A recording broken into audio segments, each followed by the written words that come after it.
datang di podcast Hukum Internasional.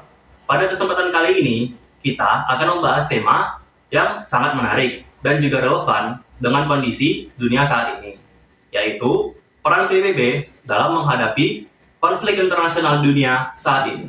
Apakah PBB bekerja dengan benar? Kita tahu bahwa berbagai konflik internasional masih terjadi di berbagai belahan dunia, mulai dari perang Rusia-Ukraina, konflik Israel-Palestina, konflik di Sudan, hingga berbagai konflik regional lainnya. Dalam situasi seperti ini, perhatian dunia sering tertuju kepada Perserikatan Bangsa-Bangsa atau PBB sebagai organisasi internasional yang memiliki tugas menjaga perdamaian dan keamanan dunia. Namun, muncul pertanyaan, apakah PBB benar-benar mampu menjalankan tugas tersebut?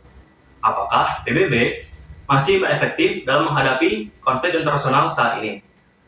Untuk membahas hal tersebut, telah hadir 3 narasumber pada hari ini. Mari kita sapa dulu terlebih dahulu kepada 3 narasumber kita.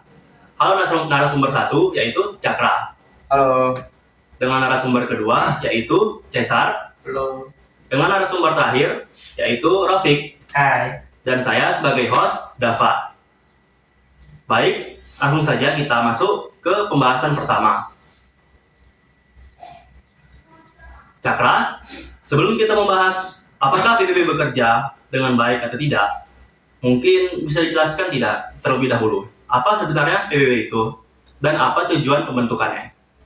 Nah, jadi Perserikatan Bangsa-Bangsa atau PBB merupakan organisasi internasional yang didirikan pada tanggal 24 Oktober 1945 setelah berakhirnya Perang Dunia Kedua.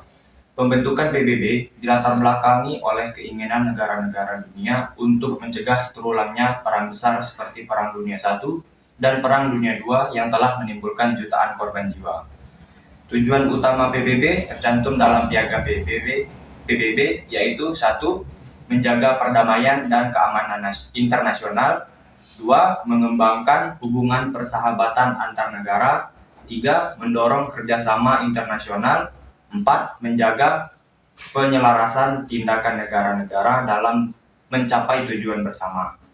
Dengan kata lain, PBB dibentuk agar konflik antar negara dapat diselesaikan melalui dialog dan hukum internasional, bukan melalui perang.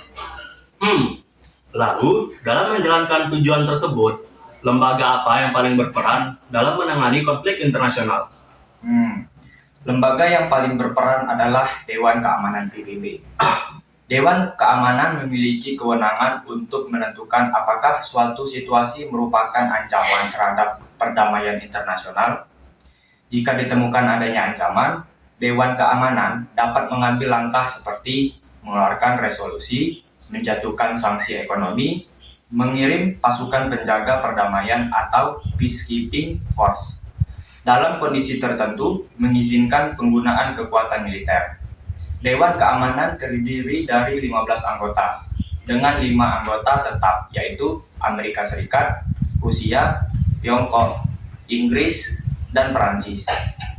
Kelima negara tersebut memiliki hak veto, yang nantinya akan menjadi salah satu isu penting dalam pembahasan kita.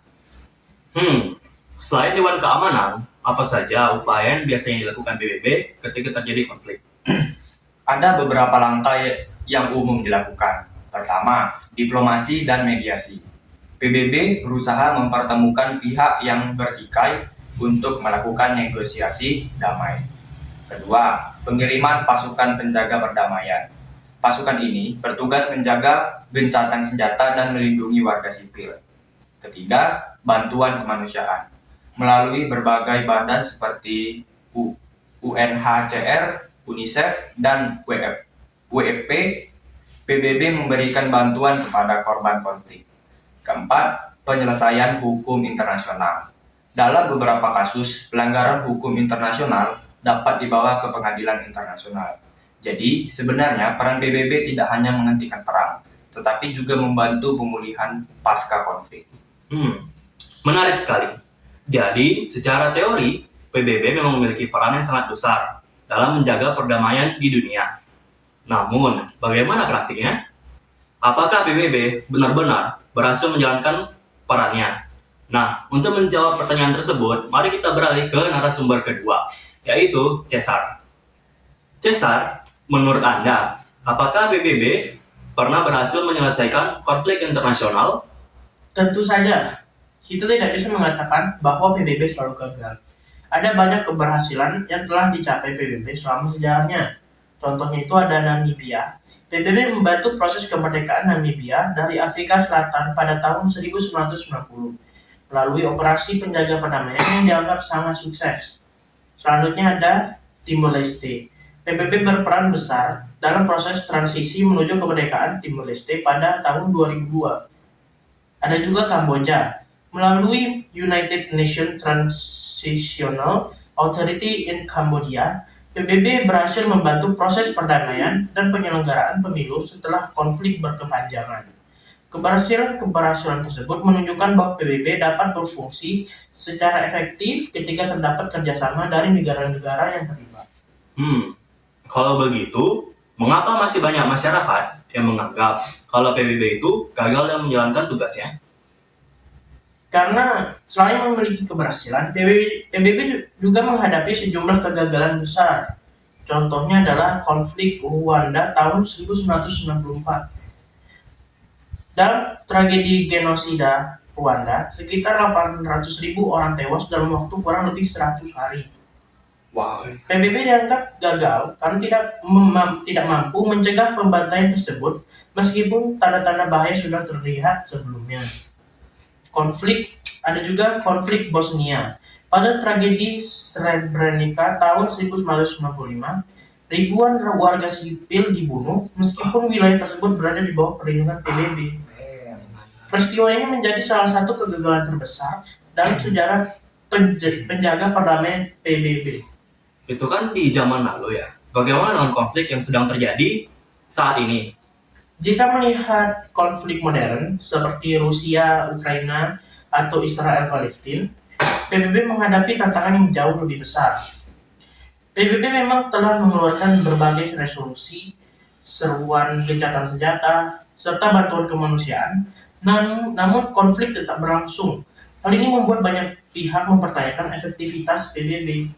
Masalahnya bukan karena PBB tidak bertindak sama sekali, melainkan karena kewenangan PBB memiliki keterbatasan yang sangat bergantung pada dukungan negara-negara lain.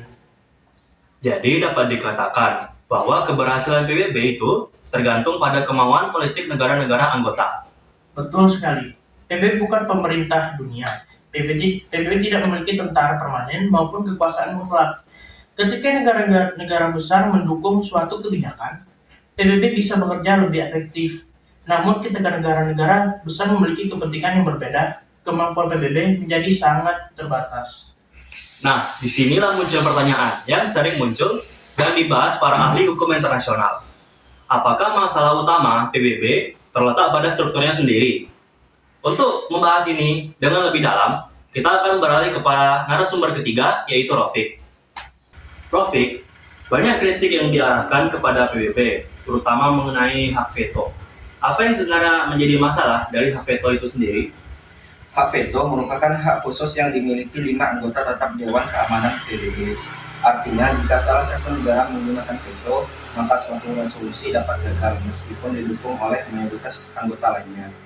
Masalahnya adalah negara-negara pemegang veto seringkali memiliki kepentingan politik dan strategis masing-masing.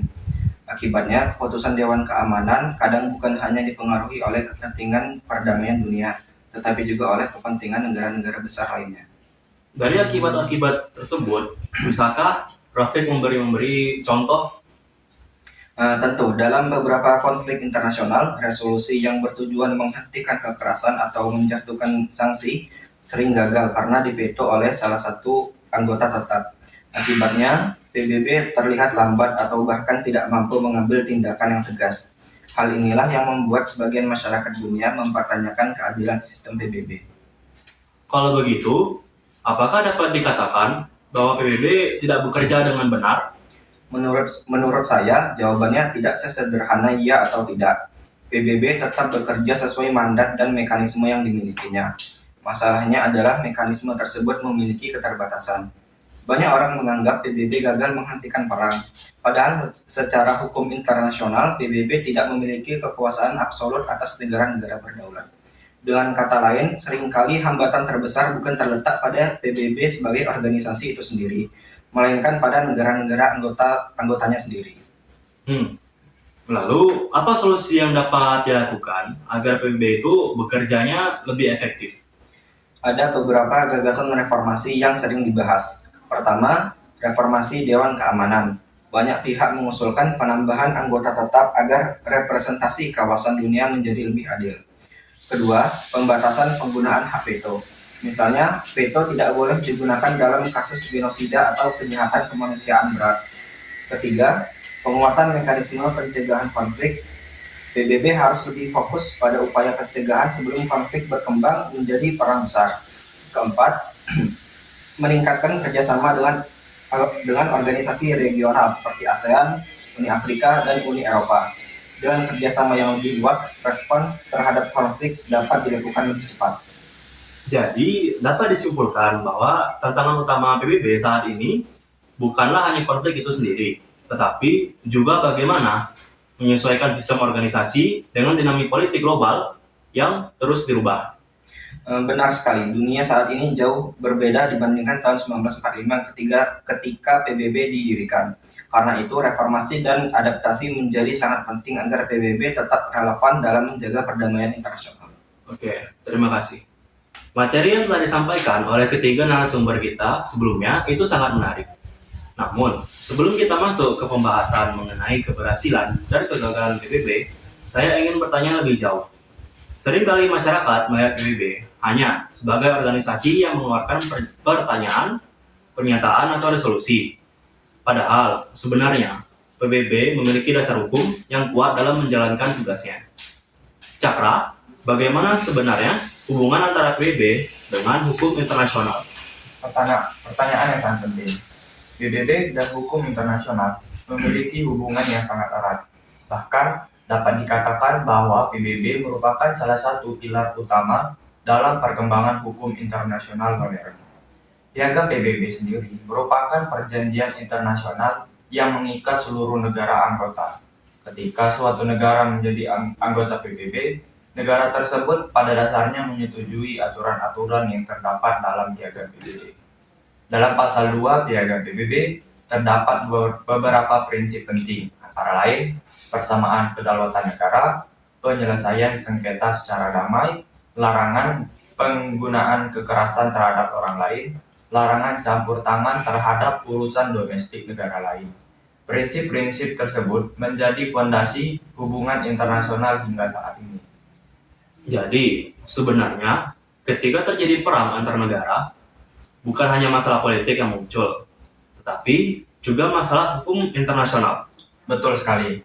Misalnya ketika suatu negara menyerang negara lain tanpa dasar hukum yang sah, tindakan tersebut dapat dianggap melanggar Piagam PBB. Karena itu, konflik internasional tidak hanya dipandang sebagai persoalan militer, tetapi juga sebagai persoalan hukum yang menyangkut tanggung jawab negara. Selain itu, PBB juga memiliki peran dalam mengembangkan berbagai instrumen hukum internasional, seperti Konvensi Hak Asasi Manusia, Hukum Humaniter Internasional, Hukum Laut Internasional, Konvensi tentang Pengungsi. Semua itu menunjukkan bahwa peran PBB jauh lebih luas daripada sekedar menjadi mediator konflik. Oke, terima kasih. Tadi dijelaskan bahwa PBB memiliki keberhasilan dalam menjaga perdamaian dunia. Namun, saya penasaran, bagaimana cara mengukur bahwa suatu misi PBB dapat dianggap berhasil? Ini pertanyaan yang menarik, karena keberhasilan PBB tidak selalu berarti perang langsung berhenti. Dalam kajian hubungan internasional, keberhasilan PBB biasanya diukur melalui beberapa indikator. Pertama, apakah kekerasan berhasil dikurangi? Kedua, apakah korban sipil dapat dilindungi? Ketiga, apakah tercapai kesepakatan damai? Keempat, apakah kondisi pasca konflik menjadi lebih stabil? Kelima, apakah negara tersebut dapat membangun pemerintahan yang lebih aman dan berfungsi dengan baik? Dengan indikator tersebut, beberapa misi penjaga perdamaian PBB dapat dikategorikan berhasil meskipun tidak menyelesaikan seluruh akar konflik. Berarti keberhasilan PBB tidak selalu harus dilihat dari berhentinya perang secara total, betul atau tidak? Benar, kadang-kadang keberhasilan terbesar PBB adalah mencegah konflik menjadi lebih buruk. Misalnya ketika pasukan penjaga perdamaian berhasil menciptakan zona aman bagi warga sipil atau membuka akses bantuan kemanusiaan, mungkin konflik belum sepenuhnya berakhir, tetapi ribuan nyawa dapat diselamatkan. Dalam perspektif hukum internasional dan kemanusiaan, hal tersebut tetap merupakan pencapaian sangat penting. Karena kita membahas konflik internasional yang saat ini, mari kita ambil contoh yang sangat terkenal, yaitu perang antara Rusia dan Ukraina. Bagaimana posisi PBB dalam konflik antara dua negara tersebut? Dalam konflik Rusia dan Ukraina, PBB telah berupaya melakukan berbagai langkah. Majelis Umum PBB beberapa kali mengeluarkan resolusi yang menegaskan penghormatan terhadap integritas wilayah Ukraina. Sekretaris Jenderal PBB juga melakukan berbagai upaya diplomasi dan mendorong dialog antara pihak-pihak yang berkonflik. Selain itu, badan-badan PBB memberikan bantuan kemanusiaan kepada jutaan warga sipil yang terdampak perang. Namun, banyak pihak menilai respon PBB kurang efektif karena Rusia merupakan anggota tetap Dewan Keamanan yang memiliki hak veto. Akibatnya berbagai usulan tindakan yang lebih tegas sering mengalami hambatan.